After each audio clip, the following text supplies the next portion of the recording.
do we believe there's a correlation with practice on a course or driving range and performance in the markets? Meaning, you say you have not played a lot. I haven't really played regularly in 30 years. Have you gotten better as an investor as a result of not playing golf? Well, if you play a lot of golf, it's hard to spend a lot of time thinking about investing. To be a good golfer, you have to practice. I mean, it takes a lot of time, but it also takes a lot of time to be a good investor. So there's only so much time in this world. Time put in doesn't always equal what you get out. It's about the quality time put in. One of my biggest problems is I come to a place like this, we have a great lesson. It's fantastic. Right.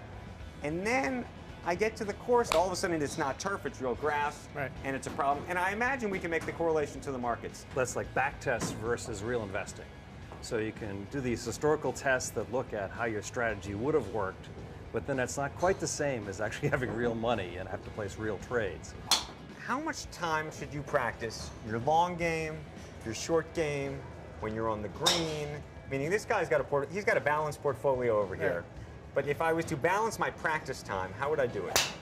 There you go. 90% of golfers are out here beating the ball, hitting balls, trying to hit that over the fence. But the reality is, most of your shots, which, you know, if you do play golf, are around the short game. And then if you strategically kind of look at your game and see what areas cost you the most strokes, 90% of the time you'll really see the chipping, the putting, the pitching part of it is where most of your strokes are lost.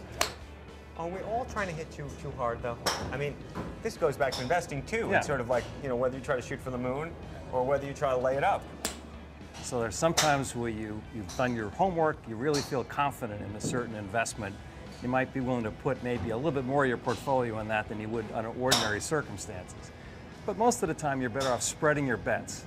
That is, not putting too much on, just things going perfectly, like that trying to hit a long drive around the corner and over the trees.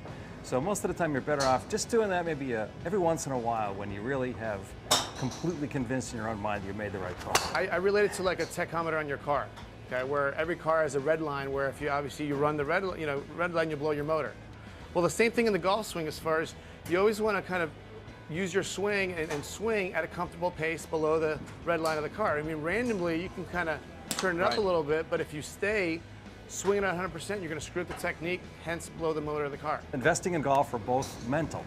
So you have to focus, you have to do your homework, know what you're doing, and then you have to make sure that you have the concentration to follow up on the trade, get the good execution, follow it every day, every minute in some cases, in order to make sure you still got the right call. And when things are not going well, it does make you mental. So Well, sometimes you're better off just choking up and just trying to stay right near the benchmark.